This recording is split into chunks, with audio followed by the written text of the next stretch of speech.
अस्सलामुअलैकुम।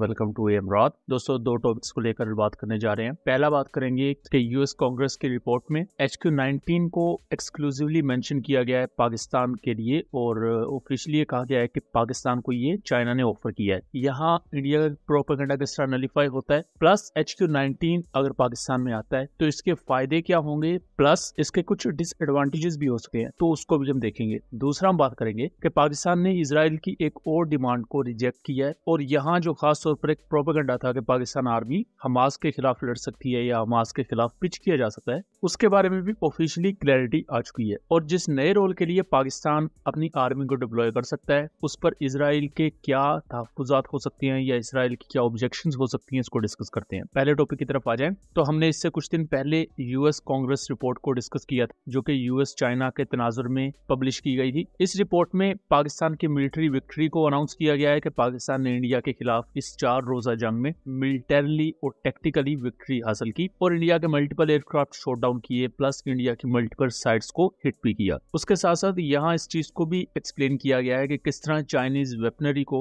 पहली दफा किसी भी लाइव बैटल में यूज किया गया, और वहां इसकी परफॉर्मेंस बहुत ही ज्यादा टॉप नॉच थी। यूएस कांग्रेस की रिपोर्ट में ये सब इस वजह से बताया जा रहा है ताकि जो यूएस थिंक टैंक्स हैं, यूएस पॉलिसी मेकर्स हैं, प्लस यूएस मिलिट्री, वो अब इस चीज को कंसीडर करे कि अब उन्होंने रशिया को कम्पीट नहीं करना, बल्कि अब चाइना यानी कि रशिया से बड़ी बला उनके सामने आ चुकी है। इससे पहले क्या होता था कि अमेरिका जो भी अपना इक्विपमेंट बनाता था वो रशिया के मुकाबले में रखा जाता था। अब वो चाइना को कम्पीट कर रहे हैं, क्योंकि Chinese PL-15, J-10Cs integrated electronic warfare systems ने जिस तरह इंडियन राफेल्स, इंडियन S-400s को शिकस्त दी, तब से अमेरिका के भी कान खड़े हो चुके हैं, क्योंकि कल को उनका कॉन्फ्लिक्ट तो चाइना के साथ है, तो चाइनीज मिलिट्री इक्विपमेंट को काउंटर करना उनके लिए अहम हो जाता है। इस रिपोर्ट में ये भी कंफर्म किया गया कि चाइना की तरफ से पाकिस्तान को HQ-19 ऑफर किया गया है, प्लस J-35 ऑफर किया गया है, नेक्स्ट जनरेशन AWACS की भी ऑफर है। तो J-35 तो हम सब जानते हैं कि पाकिस्तान ले रहा है, HQ-19 के बारे में भी मोर देन 80% चांसेस हैं कि पाकिस्तान खरीदेगा। HQ-19 एक dedicated anti ballistic missile defence system है। इसका काम ही मिसाइल्स को रोकना है, खास तौर पर इवन इंटरकॉन्टिनेंटल बैलिस्टिक मिसाइल्स को भी, और इसका जो मैक्सिमम इंगेजमेंट एल्टीट्यूड है वो एक्सो एटमोस्फेयर तक जाता है, इनके 300 किलोमीटर तक, यानी कि जो जमीन का एटमोस्फेयर है, कुर्रा फजाई है, ये उससे भी बाहर जाके स्पेस में अपने टारगेट्स को हिट कर सकता है।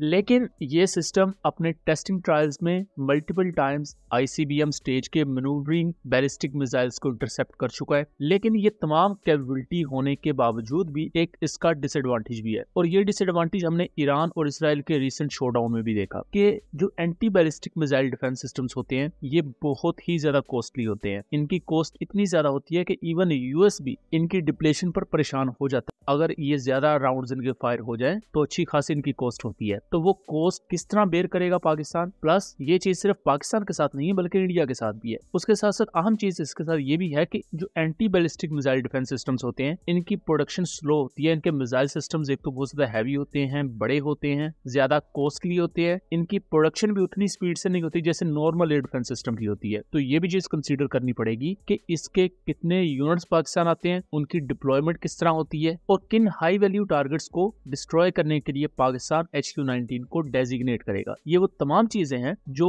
देखनी दिलचस्प होगी HQ-19 की डिप्लॉयमेंट को लेकर। अब हम दूसरे टॉपिक पर आ जाते हैं। दोस्तों, रिसेंटली पाकिस्तान के फॉरेन मिनिस्टर ने ये ऐलान किया कि पाकिस्तान अगर गजा में अपनी फौजें भेजता है इंटरनेशनल स्टेबिलिटी फोर्सेस के अंडर, तो वो बिल्कुल भी हमास को इंगेज नहीं करेंगी, ना हमास को डिसआर्म करेंगी, ना ये पाकिस्तान का काम है और ना पाकिस्तान ये काम करेगा। पाकिस्तान के फॉरेन मिनिस्टर ने ये क्लेम किया पाकिस्तान हमास को डिसआर्म नहीं करेगा। ये काम जो फलस्तीन में नई गवर्नमेंट बने या फलस्तीनी सिक्योरिटी फोर्सेस बने, उनका ये काम है कि वो हमास के साथ किस तरह डील करेंगे। इजराइल की जो बहुत बड़ी डिमांड थी कि इंटरनेशनल स्टेबिलिटी फोर्सेस जो नई फोर्सेस गजा में भेजी जाएंगी वो हमास को वेपन फ्री करें, और इसके लिए कोई भी मुल्क राजी नहीं है। इससे पहले इजराइल ये भी डिमांड कर रहा था कि गजा के लोगों को इजिप्ट और दूसरे मुल्कों में बेदखल कर दिया जाए या माइग्रेट करवा दिया जाए। उस पर भी पाकिस्तान, तुर्की, सऊदी अरब और कोई मुल्क भी राजी नहीं हुआ था। अल्टीमेटली इजराइल की वो डिमांड भी फेलियर का शिकार हो गई थी। अब इसके बारे में भी बहुत ज्यादा प्रोपेगेंडा था कि पाकिस्तान आर्मी या तुर्किया की आर्मी अगर वहां जाएगी तो वो हमास से लड़ेंगे, लेकिन इस पर क्लैरिटी आ चुकी है और उसकी बहुत ही ज्यादा जरूरत भी थी।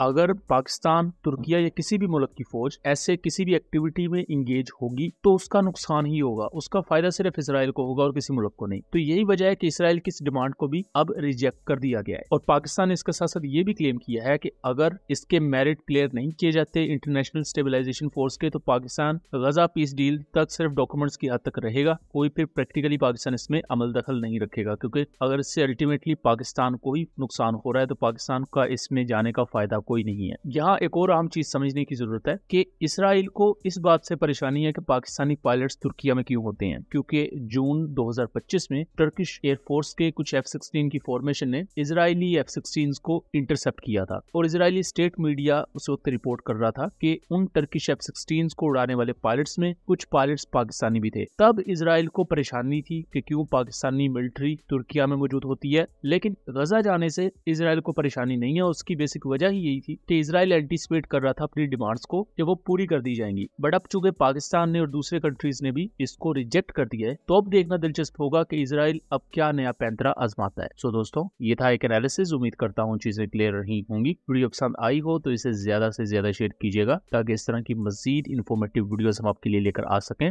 मिलेंगे अगली वीडियो में, तब तक के लिए अल्लाह हाफिज।